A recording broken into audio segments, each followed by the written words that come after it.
Human nervous system का एक important question बता रहा हूं जो नीट एग्जाम 2025 में पूछा जा सकता है। कह रहा है कि इन गिवन फ्लो चार्ट आपको आइडेंटिफाई करना है कि ए बी सी डी क्या होगा। तो यहाँ पे देखिए चार्ट है ह्यूमन न्यूरल सिस्टम का, इसको दो पार्ट में बांटा है, एक ए है और दूसरा क्या है बी।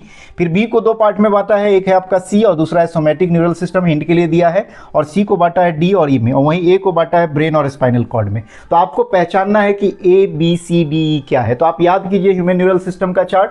तो ह्यूमन न्यूरल सिस्टम को दो पार्ट में बांटा जाता है, एक होता है आपका सीएनएस और दूसरा होता है peripheral nervous system, central nervous system और पेरिफेरल नर्वस सिस्टम।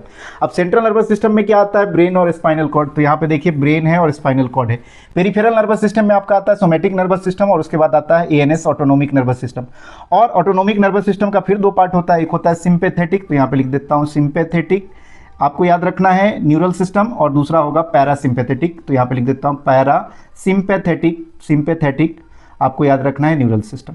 तो जल्दी से देख लीजिए, तो जहां भी ऑप्शन ए आएगा कम से कम आना चाहिए क्या, सीएनएस। तो यहाँ पे देखिए ऑप्शन जो दिया गया है, ए में है आपका पीएनएस, तो पहला तो नहीं होगा। दूसरे में देखिए ए में है एएनएस, तो ये भी नहीं होगा। तीसरे में देखिए सी जो है इसमें लिखा है ए की जगह सीएनएस, तो ये हो सकता है अगर सब मिलेगा तो, और डी वाले में तो नहीं, तो इसका मतलब सी होगा। तो इससे भी तो देख लीजिए ए का सीएनएस दिया है, बी का देखिए पीएनएस तो पीएनएस, उसके बाद सी का देखिए आपका है एएनएस, तो सी है आपका एएनएस, डी देखिए सिंपैथेटिक न्यूरल सिस्टम और ई क्या है पैरासिम्पैथेटिक न्यूरल सिस्टम। शॉर्ट में इतना ही, लॉन्ग के लिए सब्सक्राइब करें बिहारी वैल्यू जी।